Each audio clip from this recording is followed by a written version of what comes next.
Dunia sepak bola Indonesia kali ini dibuat gempar. Salah satu pelatih kelas dunia dipastikan bakal bawa naik level Liga Indonesia. Halo sobat bola sekalian, ada kabar yang sangat mengejutkan untuk sepak bola Indonesia. Kenapa? Karena kompetisi sepak bola Indonesia musim depan diprediksi akan lebih kompetitif. Dominasi yang Persib miliki selama 3 musim terakhir terancam akan mendapatkan perlawanan yang cukup sengit. Pasalnya, salah satu pelatih kelas dunia, pelatih yang pernah sukses bersama timnas Indonesia asal Korea Selatan, yaitu Shin Tae-yong, resmi gabung dengan Persija Jakarta. Kali ini bukan rumor lagi, melainkan udah jadi fakta yang benar-benar nyata. Karena baru aja Persija secara resmi mengumumkan Shin Tae-yong sebagai pelatih baru mereka untuk musim depan. Jujur, kedatangan STY ini bikin gua excited. Pastinya buat Cekmania gak usah ditanya, mereka tentunya seneng banget. Dan buat para supporter lain kayak Bobotoh dan yang lainnya, pasti sebagian besar dari mereka juga antusias karena sekarang mereka berpotensi bakal mendapatkan perlawanan yang sepadan di level liga. Tapi pasti yang bikin kita semua penasaran, sebenarnya apa motivasi atau alasan Shin Tae-yong untuk gabung ke Persija? Apa aja nantinya yang bakal dia lakukan? Dan apakah perekrutan ini bakal membuahkan hasil? Itu yang bakal kita bahas di sini. Ini penting banget buat kita pahami supaya kita bisa tahu alasan dibalik perekrutan Shin Tae-yong sebagai pelatih kepala Persija. Kalau gitu, bareng gua Zidane Fatoni, langsung aja kita bahas biar gak gitu-gitu doang. Tahu sepak bola.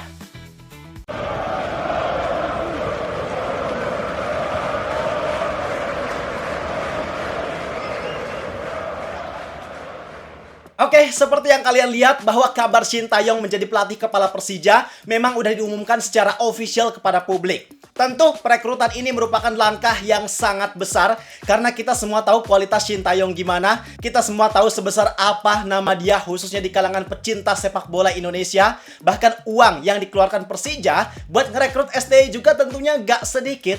Karena kalau kita lihat historinya, gaji STY ini bisa tembus sampai miliaran rupiah per bulan. Per musimnya bisa sampai puluhan miliar. Artinya gokil juga nih keuangan yang dimiliki oleh Persija Jakarta.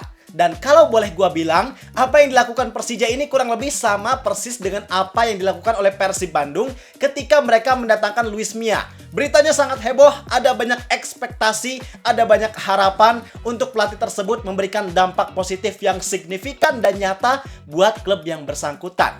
Tapi bedanya, kedatangan STY ini kita lihat-lihat gak 100% disambut baik oleh para fansnya. Ada sebagian dari mereka yang punya pandangan bahwa STY ini adalah tipikal pelatih yang harus berproses. Kalau untuk membangun fondasi, STY jagonya. Tapi kalau untuk menghasilkan prestasi, apalagi dalam waktu yang instan, belum tentu STY bisa melakukan hal itu. Dan sebenarnya wajar kalau mereka punya pemikiran seperti ini. Karena kalau kita lihat kesuksesan STY sebagai pelatih, khususnya di timnas Indonesia, dia gak langsung bawa timnas jadi jago. Di momen debutnya, dia harus kalah. 3 pertandingan awal di kompetisi resmi, dia gak bisa dapat kemenangan. Bahkan di klub terakhirnya ketika dia jadi pelatih, yaitu di klub Liga Korea Selatan Ulsan Hyundai, dari 10 laga, dia cuma bisa dapat 2 kali menang. Yang akhirnya bikin dia dipecat. Artinya, orang yang berpikiran bahwa STY ini bukan tipikal pelatih yang bisa ngasih instant effect, itu ada benernya yang hal tersebut ada potensi untuk bisa aja terjadi di Persija sekarang. Kalau ada yang punya pemikiran, ah bang, kan kelasnya cuma Liga 1, cuma Liga Indonesia, yang notabene lebih rendah dari level kompetisi tim yang sebelumnya dia pegang. Kata siapa? Sekarang Liga Indonesia udah jauh lebih meningkat loh. Khususnya dengan banyaknya kuota pemain asing, dengan setiap tim yang juga rata-rata dari mereka banyak mengandalkan pelatih asing, level kompetisi Liga Indonesia jauh meningkat dan hal itu pasti jadi tantangan yang gak mudah buat STY. Sedangkan hal yang agak disayangkan dari Persija, ini kita bicara fakta berdasarkan situasi dan kondisi rata-rata elemen mulai dari manajemen hingga supporter, bahwa mereka adalah tipikal orang yang pengennya serba instan. Bisa dilihat dari pemecatan pelatih sebelumnya Mauricio Souza, yang padahal dia udah mencatatkan statistik yang sangat luar biasa, melebihi rekor pelatih-pelatih mereka sebelumnya. Tapi cuma karena target juaranya gak tercapai, dia akhirnya dipecat. Bahkan skuad Persija sekarang mengalami perombakan yang cukup besar. Ditambah lagi, karena tahun depan adalah ulang tahun Jakarta ke-500, target yang dicanangkan oleh Gubernur Jakarta Pramono Anung di tahun depan itu juara. Gak ada toleransi sedikit pun. Nah, hal ini bisa dibilang agak kontradiktif dengan karakter kepelatihan Shin Tae-yong yang biasanya dampak yang diberikan gak terjadi secara instan. Maka disinilah situasi yang harus diatasi, yang harus disamakan pemahamannya antara Shin Tae-yong yang harus menyesuaikan supaya bisa ngasih dampak instan, atau manajemen dan supporter yang harus menurunkan ekspektasi, yang harus bersabar berproses untuk membangun fondasi dan mendapatkan hasil yang baik di masa depan.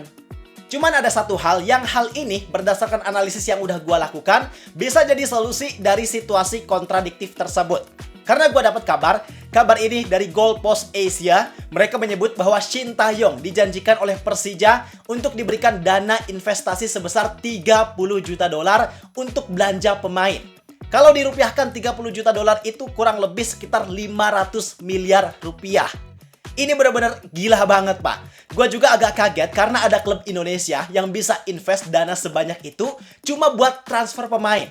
Karena kayaknya sepengetahuan gue, belum ada klub Indonesia yang mampu bahkan berani buat invest dana sebanyak itu. Bahkan market value tertinggi klub Super League musim kemarin aja, yaitu Persib Bandung, nilainya cuma 146 miliar rupiah. Bayangin, market value 146 miliar rupiah aja udah semewah itu buat ukuran klub Super League. Gimana 500 miliar?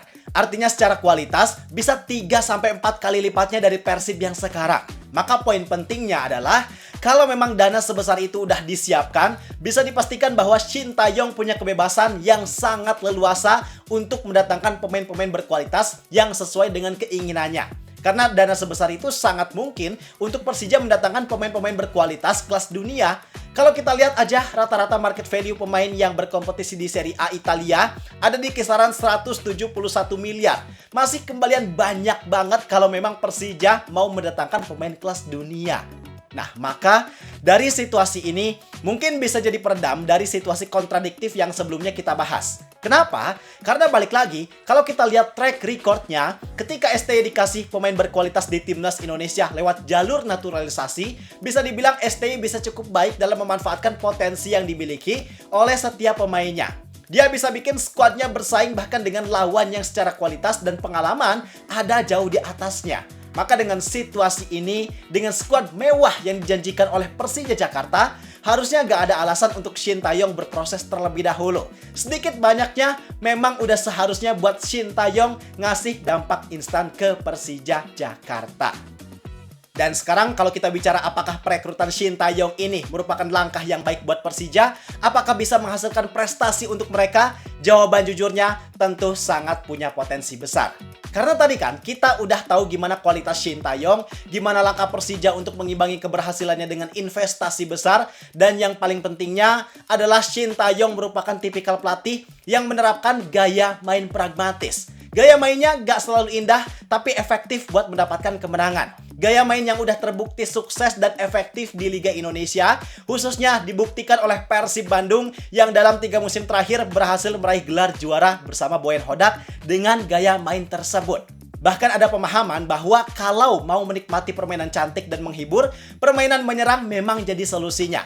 Tapi kalau mau permainan yang konsisten dan mau hasil baik di akhir musim, permainan pragmatis yang justru jadi solusi terbaik. Dan Persija mencoba untuk menerapkan hal yang sama seperti kesuksesan yang Persib dapatkan dalam 3 musim terakhir. Walaupun ini merupakan langkah yang kontradiktif dan sangat berani dari Persija, karena seperti yang kita tahu, sebelumnya mereka bersama Mauricio Souza menerapkan gaya main yang menyerang, mereka mendominasi permainan dan menampilkan permainan yang menarik untuk ditonton, sedangkan sekarang kemungkinan besar Persija 180 derajat mengubah permainannya dari yang tadinya menyerang jadi bertahan. Mereka dipastikan bakal lebih memperkuat sistem pertahanan dan memanfaatkan efektivitas dalam mengonversi peluang yang mereka dapatkan. Makanya mereka sekarang merombak sebagian besar skuadnya, khususnya pemain asing, karena memang dengan perubahan gaya main ini dibutuhkan penyesuaian kualitas serta kemampuan pemain juga. Walaupun pemain seperti Maxwell, Alano, Bruno Tubarao, Aladin bisa dibilang punya kualitas yang baik, tapi rasanya mereka belum tentu mampu dan cocok untuk memainkan gaya main pragmatis ala Coach Shin Tae-yong nantinya.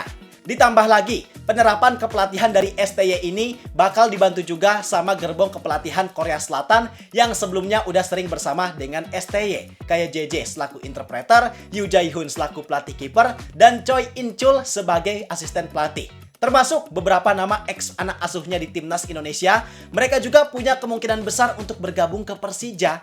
Nah, maka hal-hal teknis tersebut yang memang membuat Persija bersama Shin Tae-yong di musim depan punya potensi besar untuk bisa berprestasi atau setidaknya bisa memberikan persaingan yang sangat ketat terhadap dominasi yang dimiliki oleh Persib Bandung. Jujur, gua sangat antusias dan sangat menantikan momen persaingan STY di Liga Indonesia nantinya. Karena dengan kedatangannya, jelas bakal meningkatkan kualitas kompetisi sepak bola Liga Indonesia. Dan juga memberikan persaingan yang sangat menarik buat Persib, Borneo, Persebaya, Malut United, dan klub lainnya dalam hal perebutan gelar juara. Khususnya, persaingan rivalitas mereka dengan Persib juga sangat menarik. Dengan mereka yang dalam 3 musim terakhir gak mampu menang atas Persib, apakah nantinya STY bisa memutus rekor negatif tersebut? Menarik ditunggu. Jadi itu penjelasan tentang bergabungnya Shin Tae-yong ke Persija Jakarta. Sekarang pendapat kalian gimana? Apakah STY bakal sukses bersama Persija? Yuk diskusi di kolom komentar. Gua rasa cukup sekian untuk video kali ini. Like dan subscribe ini jangan lupa. Terima kasih. Gua Zidane Fatoni. Sampai jumpa di video berikutnya. See ya!